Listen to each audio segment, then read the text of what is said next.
Hi guys, welcome to my channel. My name's Maree. In this video today we are going to make over a pot that I purchased from the thrift store. I paid $20 for this pot and I'm going to show you in the video some of the prices that some of these stores are charging for these pots. So you are going to save yourself a lot of money if you attempt to make over one of these pots yourselves.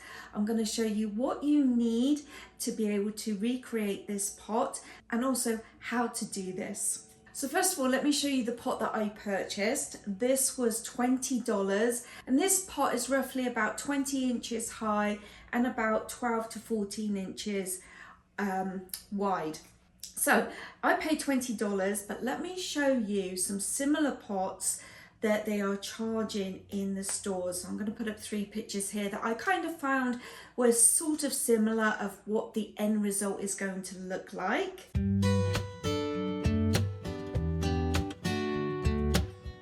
So it's a huge difference to what I paid to what they are charging in the store. Now, if a project like this intimidates you slightly, practice your technique on a smaller size pot. Now something like this is going to cost you about $2 at the thrift store. This is one that I've already made over, but just for size wise, this is going to cost you about $2 in the thrift store, and you can practice your technique of applying the spackle and your painting on something smaller, and then when you feel confident you can size up to a bigger pot. So let's jump straight into this project and see how we do.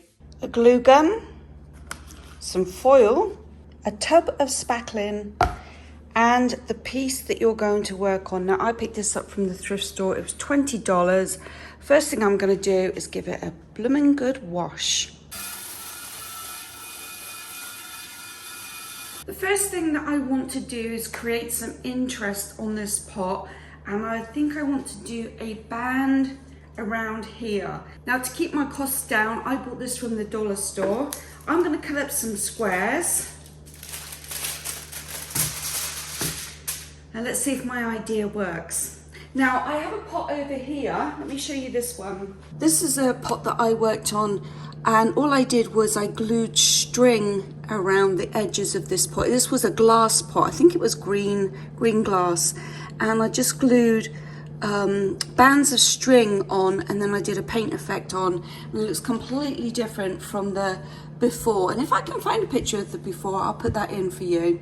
So I rolled the foil out. I have cut a template out, and then what I've done is I've balled it up, and what my intentions are is to glue them around the edge. So to make sure that I get an even size each time, I thought the best way was to roll this out, cut my templates out so each one is going to be the same size.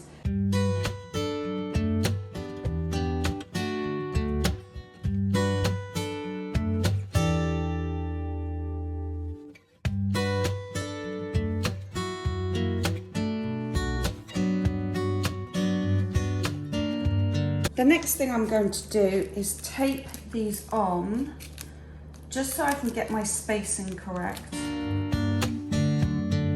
And the easiest way to work this out is I'm going to keep doing opposites. So opposite to this one, and opposite to this one will be this one. And then that will dictate how many squares I need to cut out. I'm going to remove these now and just smush some of these into a more ball shape. This one's a bit odd looking. I don't want them to be perfect, and I don't want them to be exactly the same.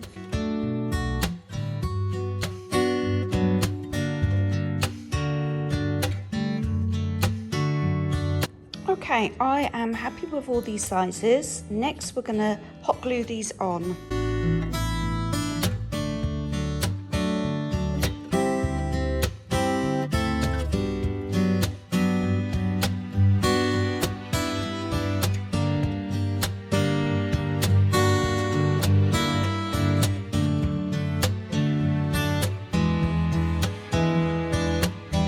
I'm going to use this spackle brand. Now it's pink. When it dries, it's going to turn white, so then you'll know that it's good to go, that you can paint it. So I'm going to choose to wear some gloves today, and that might actually create some texture.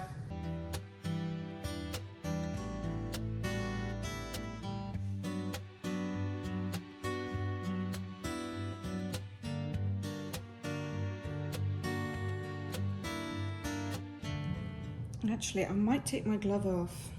Actually, I think it's easier to work with without the gloves. And just by tapping it, you can create some texture.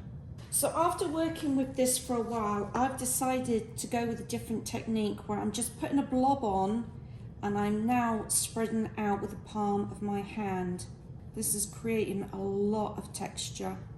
Again, just a blob and then we're spreading it out in different directions.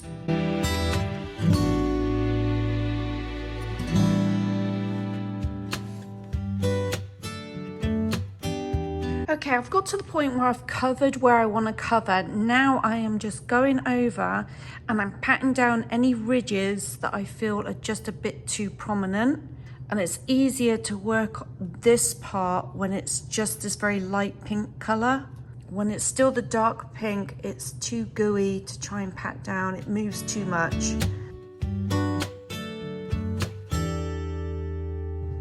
We're at the point where I'm just literally waiting for this to dry.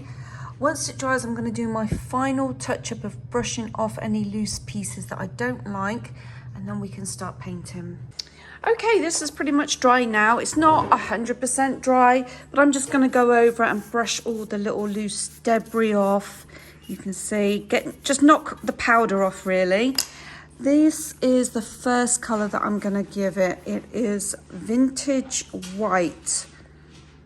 So I'm going to probably have to give it 2 coats of this to start with.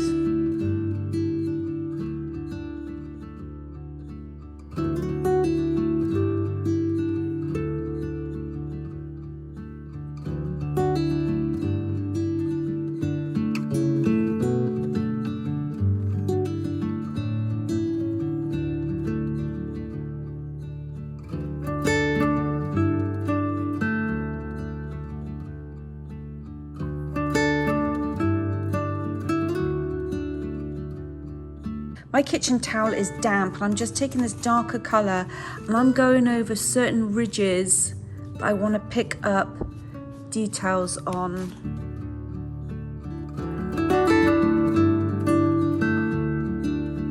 And then if I do it too much, I can just knock it back.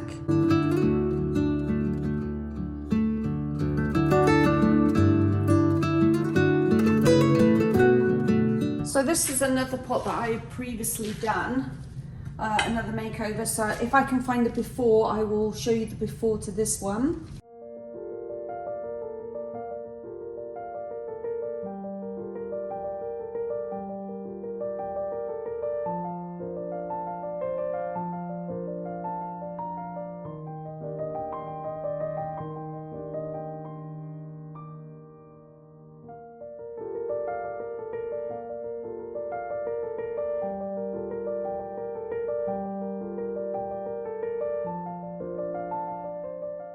I hope you enjoyed this video. I really had fun creating this.